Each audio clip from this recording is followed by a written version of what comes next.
साथियों, आज आज हम लोग बात करेंगे। अभी हम पिछले वीडियो में बात किए थे कि कौन कौन से सब्जेक्ट हमको 4 दिन बचा हुआ है। 12 अक्टूबर को आपकी परीक्षा है प्रीलिम्स की। उसमें हम लोग कल बात ये किए थे कि कौन कौन विषय हम लोग स्किप कर दें अभी रिवीजन के लिए। इससे पहले हमने पढ़ा हुआ है, बट रिवीजन के लिए क्या चीज़ स्किप करें और किस सब्जेक्ट को बार बार 3 से 4 बार हम पढ़ें, 2-2 3-3 घंटे में रिवाइज करते रहें।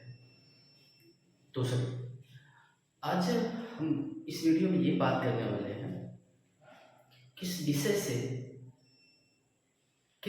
से कौन कौन से टॉपिक हमको रिवाइज करना है और उस टॉपिक में क्या पढ़ना है। तो चलिए हम लोग बात करते हैं। जैसे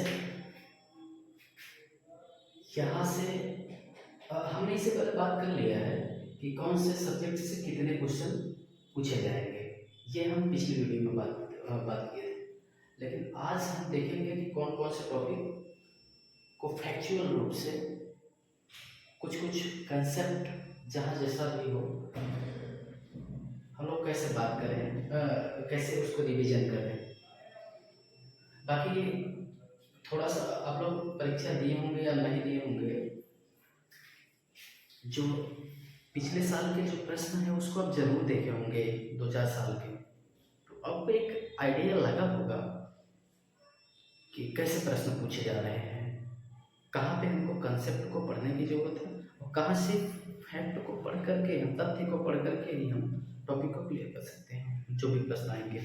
चलिए, तो हम देखिए भारतीय राज्य व्यवस्था ठीक ठाक स्कोर होता है इसका आपका प्रीलिम्स में।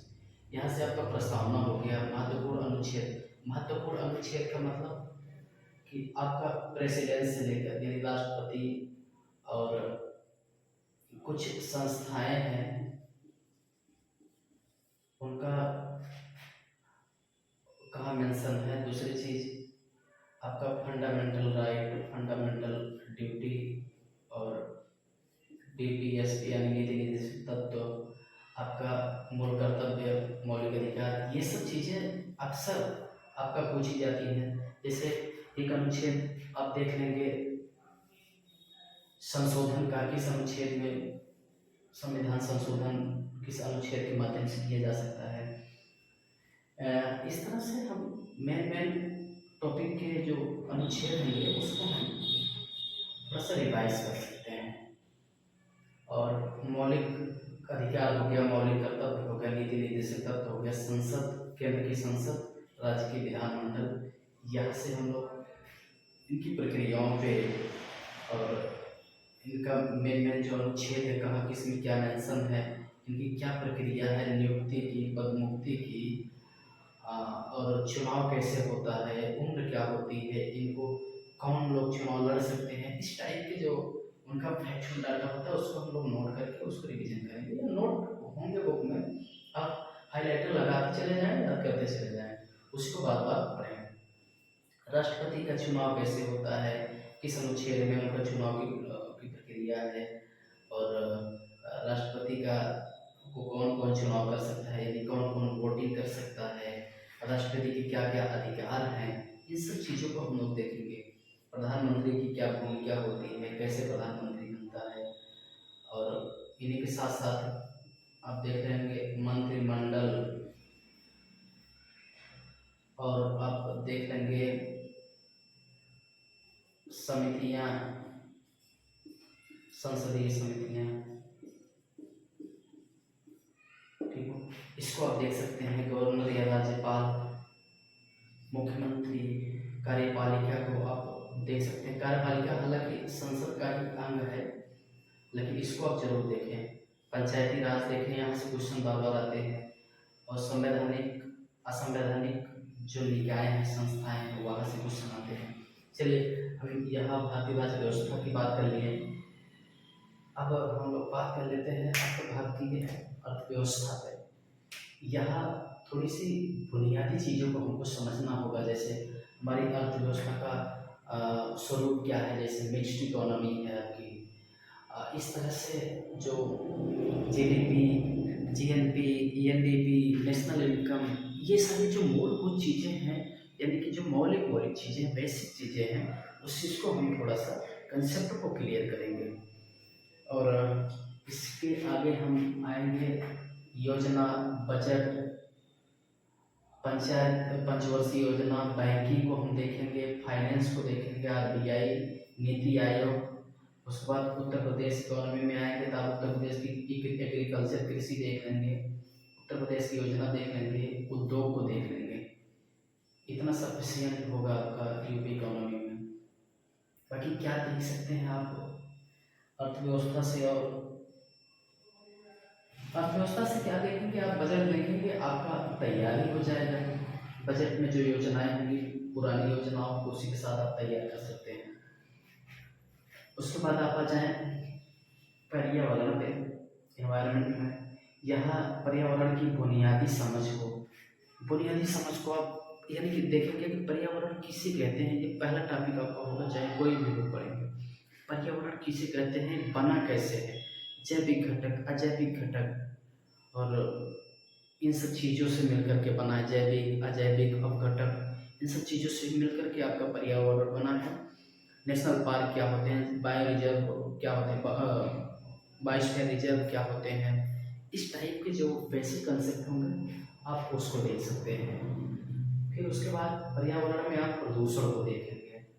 फिर पर्यावरण में संरक्षण, जैसे इन सीटू कंजर्वेशन हो गया, एक सीटू कंजर्वेशन हो गया, यानी बाह्य संरक्षण, आंतरिक संरक्षण, यानी कि किसी जीव को हम जहाँ वो जीव वास कर रहा है, हम उसी जगह उसी को उसकी समस्याओं को देखते हुए वहीं उसका ट्रीटमेंट करके उसी में उसको संरक्षित कर दें। इसको हम कहेंगे इन सीटू कंजर्वेशन।